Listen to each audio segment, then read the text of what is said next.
a mega law and say that Flipkart will not do this, this, this, this. Whereas if I say I have no problem, I want targeted advertising. I don't want to be bombarded with a diaper advertisement because, I've got a granddaughter now. Why should I need something more of old age care, geriatric products. I may require that. So I want advertisement only which suits me. So in fact, I'll say it's a service. I don't like in a newspaper, I see the newspaper, I see everything from a housing project to a jewelry to everything. Whereas when I see Facebook, I just see what's relevant to me. So I could think of that. And on the economy, I don't think. I think that as far as Facebook, Flipkart, everything is concerned, I don't know if you can make a law which applies to all kinds of players, because what will apply to e-commerce may not apply to social platforms. So it's going to be a very, very difficult task. And I personally feel that the EU, especially the working paper 29, is going overboard. They're getting say this thing, and they assume that by giving information, I have no objection to that. And see, as far as your phone number is concerned, it's there everywhere. Your phone number in your bar council, it is there. In your hospital, it is there. In your college, it is there. Everybody is there. Yeah. Okay, Samir, and then I'll come to this side, and then I'll come back. There are two people. This was a fascinating lecture. Thank you. One simple question as a layman: can you outline some of the risks of linking Aadhaar to the bank account? As a layman, what are the risks I would face? Actually, very frankly, I'm going to meet some I've met certain people from the banks. We had a meeting, and they say that there is absolutely no advantage of putting the Aadhaar with your bank account. They have got the KYC norms, know your customer norms. They've got the eKYC norms. Now, by adding simply Aadhaar, there is no advantage according to the bank officials. I'm not a technocrat. I'm having another meeting with them later next week as to what could be the possible misuses of the Aadhaar. Because you see, the point is this: if you see the UK laws, especially the European Court of Justice, one of the 9 points is, they say when you have a restriction, the law must say why you want this particular information. Nobody has told why Aadhaar should be linked with this thing. And if you see day before yesterday's Times of India, the Delhi edition, I was coming back from court, I was reading Delhi, the Minister of State, some Hardeep Singh or somebody, he says, now all property sale deeds, you must have Aadhaar card before you can buy and sell property. What is the reason? It is to prevent black money. I mean, it's like saying that I'm going to give Aadhaar card before you enter a bar to prevent drinking. Property is black money. What are you talking about? I mean, and people just buy it. He speaks at a seminar and says, and there's a proposal now. You can't sell or buy a property without Aadhaar. Now, anybody who has bought a property, at least in Pune and Madras, I can tell you, they take your photograph, they take your thumb impression, PAN card, about 2 lakhs PAN card. So all this is done. And now you want Aadhaar. So see, nobody has stopped and said, what is the need? I can understand for a person who wants a house, the fertilizer subsidy or this subsidy, because who knows Arvind Datar in some village? Manrega, lakhs of people, and many of these poor people may not have a birth certificate, they may not have anything, so the only identity is the thumb impression. And I was told by Usha Ramanathan, who's done extensive work, that people who do hard labor, their thumbprint doesn't come. People who do manual scavenging, their thumb impression doesn't come. And we have got reports of people in Bihar who have been denied. See, one other prayer we are making is, if I got other evidence to show that I am Arvind Datar, allow it. Don't say just because my Aadhaar doesn't work, I may have voter's ID. Right? Everybody is a voter. So if I don't have my Aadhaar, don't say I won't give you ration. If I produce my voter ID card, what's wrong? Sridhar? That was really a fascinating talk. Thank you. I just want to shift the arguments that have been going on. My background is I am a medical person and medical doctor. Yeah. And I dabble with this new genetics that's coming. And actually one of the scary things for me, again, is the sort of information that hasn't been discussed about. Actually, something that has gone past Moore's law, which all the techies quote, is that the number of transistors will double every 18 months or so, right? So the costs of genetic sequencing have actually fallen even faster than Moore's law. And today, to sequence the full genome of a human being is under 50,000 rupees. Your 3 billion bases, the sequence. And this is, again, digital data. So I was curious, in the arguments that are being made for the right to protection of privacy, whether the genomic data, which is again in the digital format and so is very easily movable, has that been brought about, and what are the thoughts? No, on I that? see Aadhaar is promoted by one or two people who have got their own agenda. Somebody will come with a genome project, they'll start promoting it. Somebody promotes GST, you promote demonetizations, you see, promote your pet project, you can have genome and project it. But right now it's only thumb impression. Actually what happened was the basic, if you read the book by Shankar Iyer, Shankar has written a book on Aadhaar. It is more pro Aadhaar, I don't mind, it's his point of view.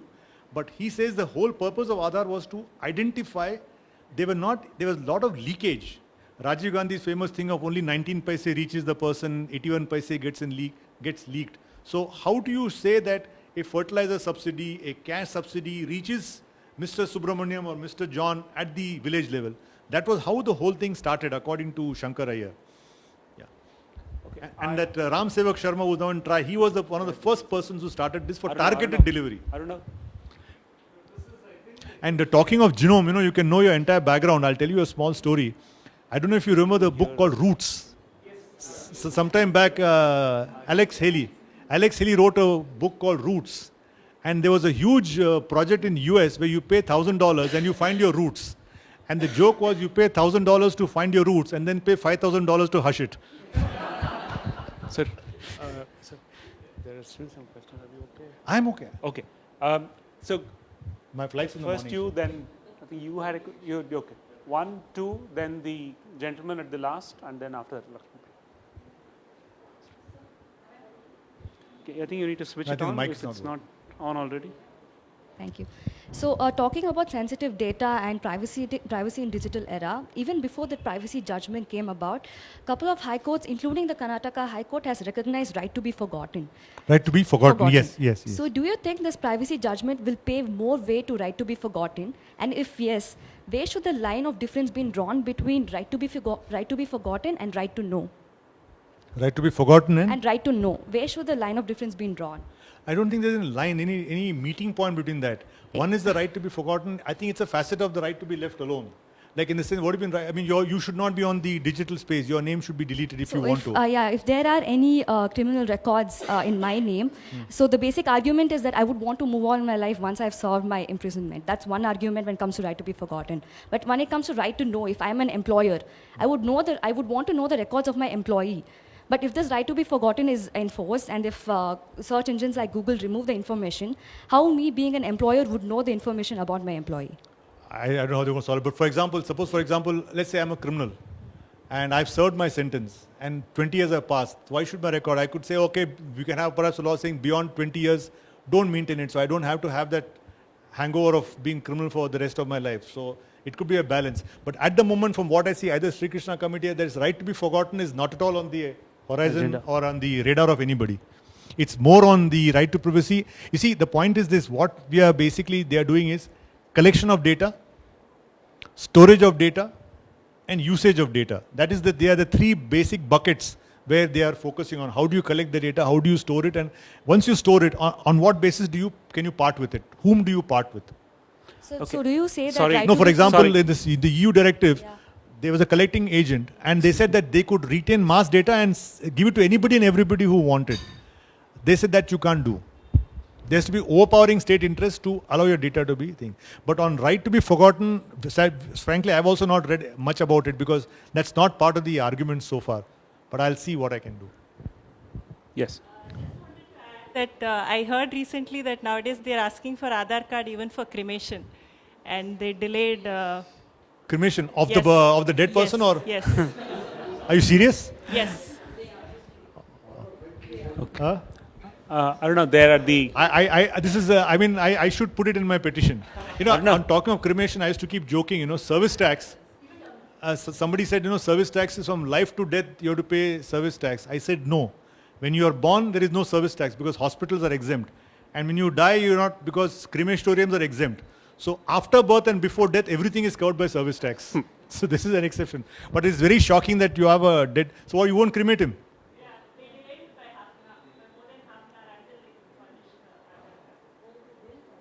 This is atrocious. well, excuse me. There. Huh? Go to Banaras, yeah. Good evening. But do you have any information on this? Excuse me, do you have any actual record of this? Because I can put it to the court. Of course, it's a stray case. See, one more thing what happens.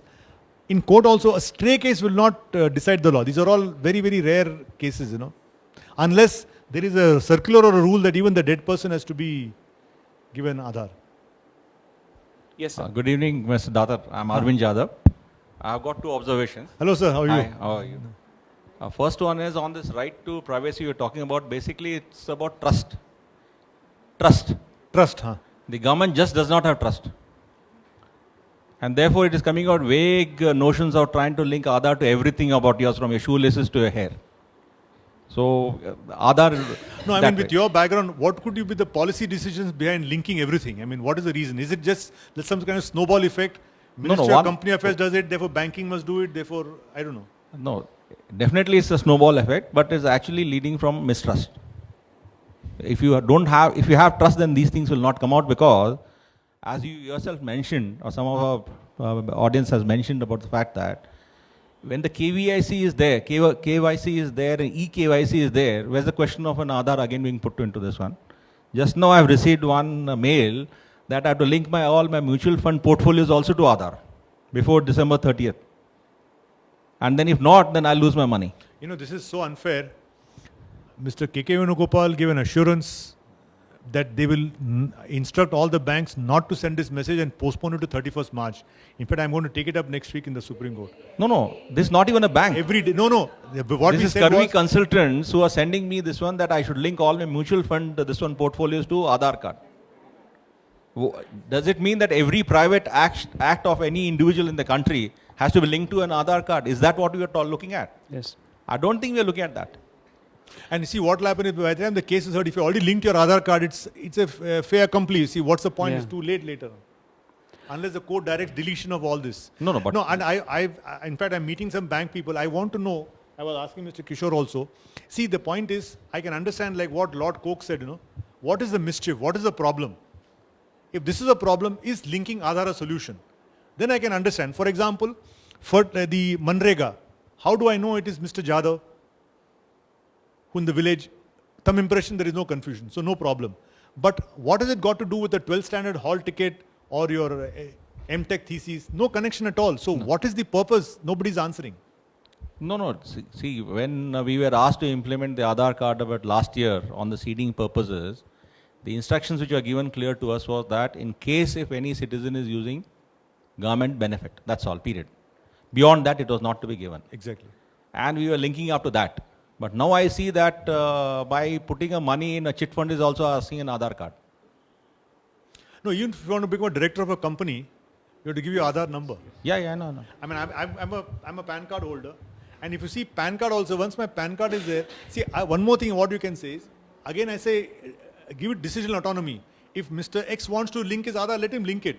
But don't say, I will close your bank account. The proviso in that money laundering rule says, if it doesn't deserve, if you see the last proviso, if you don't do it by 31st December, the account shall be closed. What do you mean closed? Will I not get my money back? No, that's what I'm trying and to... suppose on 1st January, suppose you're a pensioner, where will your pension go if your bank account is closed? No, that's already happened in pension also. In pension, they have come out with Jeevan Praman or some certificate has to be given. But none of the pensioners know about it. So you have to go there. Every year you have to give a life certificate that you're alive. Yes, I believe so. That's a rule that, yeah. No, I've got one notice to me already that I have to go and do it. So I tried to go to the bank. The bank has kept only one thumb impression, this one, because in Aadhaar, if you have to see it, you have to give a thumb impression, otherwise it will not activate. And there are hundreds of pensioners all over the country. And the State Bank of India very generously has kept only one. With all the people with all their broken leg or this one and all coming and trying to take it. I said, you have never even informed anybody that the Jeevan Praman also. So what is happening is, as you told us rightly, there's another problem in this hand. Every day a technology comes out and they want to say they are better than the previous one. You continue the last technology and ask the add-on of the new technology. New one, exactly. Absolutely. I don't know what Supreme Court will ultimately say. It's really have to put a stop somewhere. Yeah. Yeah. Lakshmi.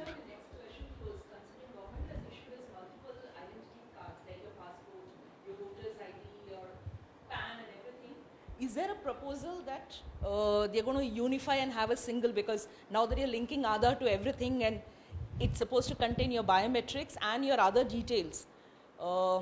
Instead of carrying multiple cards in my wallet, am I going to be carrying Actually, you're right. one? I've got such a fat. You've got your PAN card, you got your driving license, you got your Aadhaar, you got this, that.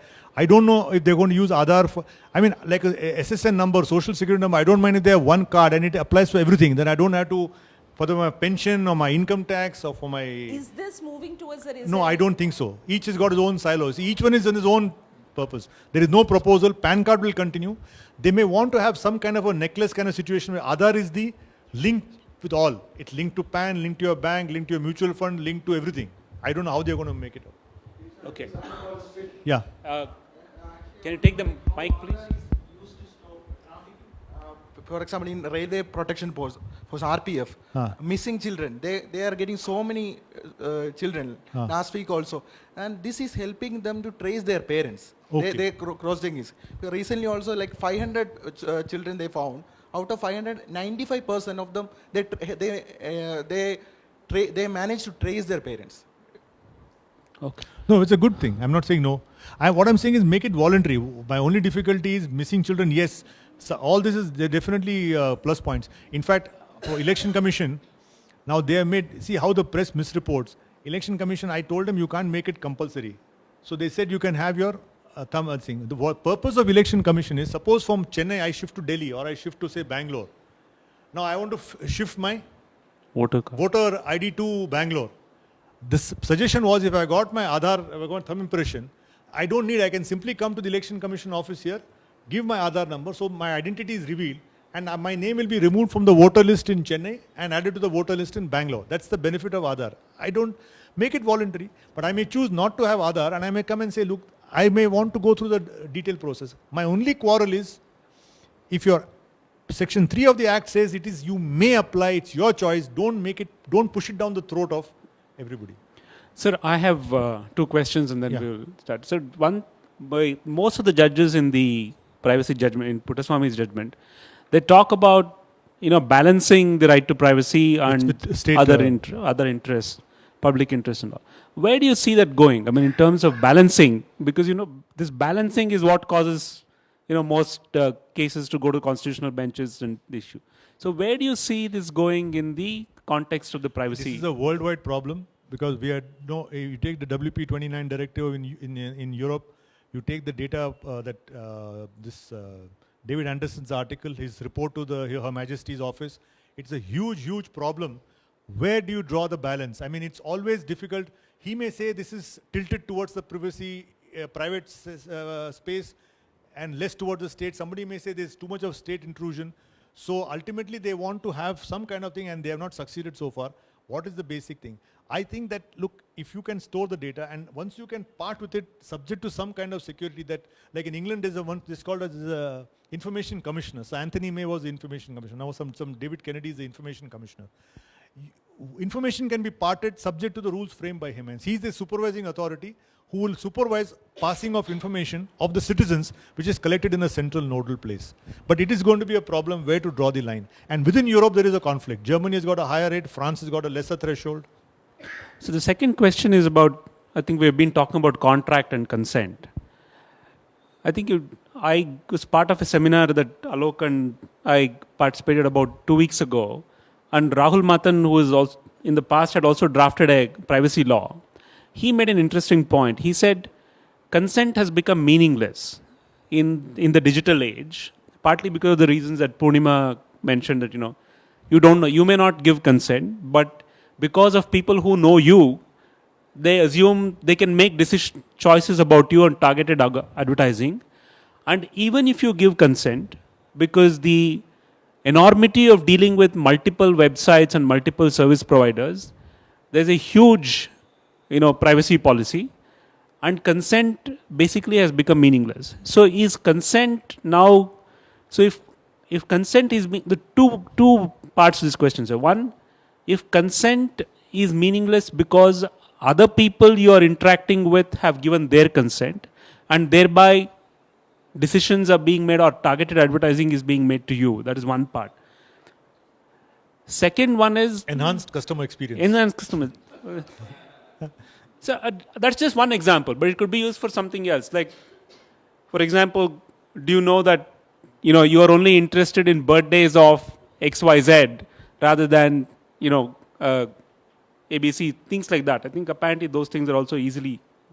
The second point is, will these standard privacy policies, will they also be treated ultimately like standard form of contract, and therefore the consumer will have a right to challenge it at some point? I don't agree that consent is meaningless, because, for example, in Facebook, you got different levels of secrecy settings, privacy settings. So consent is important. Now, what it could happen is that as far as this price-sensitive information is concerned, in the light of the 9 judges bench, again, what they've said, it is a mixture of informational privacy and decisional autonomy. I may choose what part of my information can be put in the public domain. Like in Facebook, it's up to me to put to what extent of my private life I want to put on Facebook and photographs and so on. And I can say share with the world at large, share with this group, don't share with anybody. So all this is part of my thing. So I don't think consent is meaningless. I think what they may say is that as far as the privacy policy is concerned, look, I don't know how they can have one law to fit everybody else, like a contract act. Like you still have got the basic offer and acceptance. I say that, look, if you want to use Flipkart, I consent. I want you to buy books on Amazon, I consent. So once I put Amazon and I'm going to buy this book, I can't say that don't put me suggestions of other books. So then I don't go to Amazon. So I don't think that consent is an issue.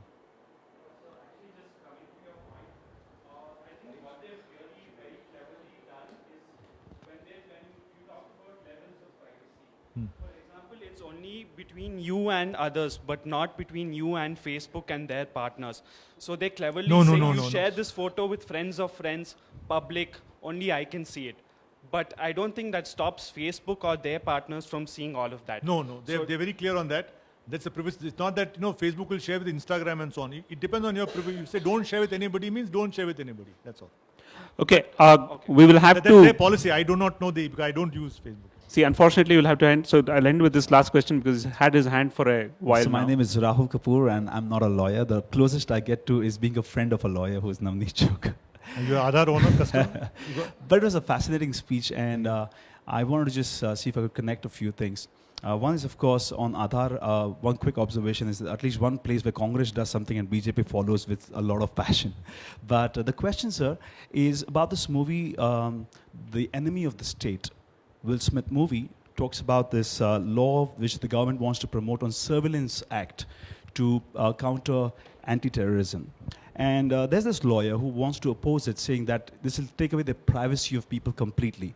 What they do then is, in this automated world, is they conspire against him, have a false case of murder against him, block his bank cards.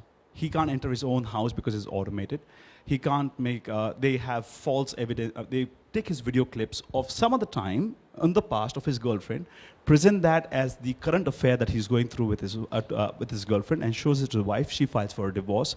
The guy doesn't have house to go in, doesn't have money. He can't have his bank account. He's completely an individual now. My question to you is this: can we not learn from this process, from that movie a few years ago, and figure out these things can happen here? Yes. Your friend, you spoke about the Parsi man.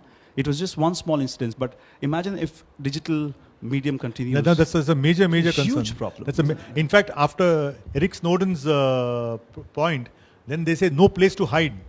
That's a big question. And as Harsh said, the main difficulty, what every government in the UK or they say is how to balance the need of the state to curb terrorism. In fact, WhatsApp had a problem with the UK. The guy was sending messages on WhatsApp, the man who drove the truck and killed. But still, it's encrypted. They will not share it. Okay, thank you. I'll have to stop there. If there are any other questions, I'll be here. Maybe we'll ask Mr. yeah. Datar is here. You can ask him questions.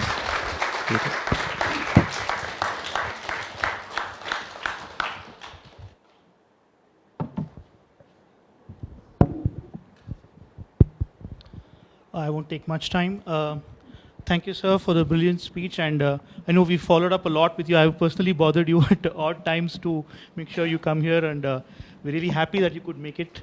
Thank you very much. We're thankful to Sri Naganand, sir, for making it here. I would request Shruti to please hand over the memento to Mr. Arvind Datar. Thank you to IIHS for allowing us to use this venue. Thank you all for coming in for this lovely evening.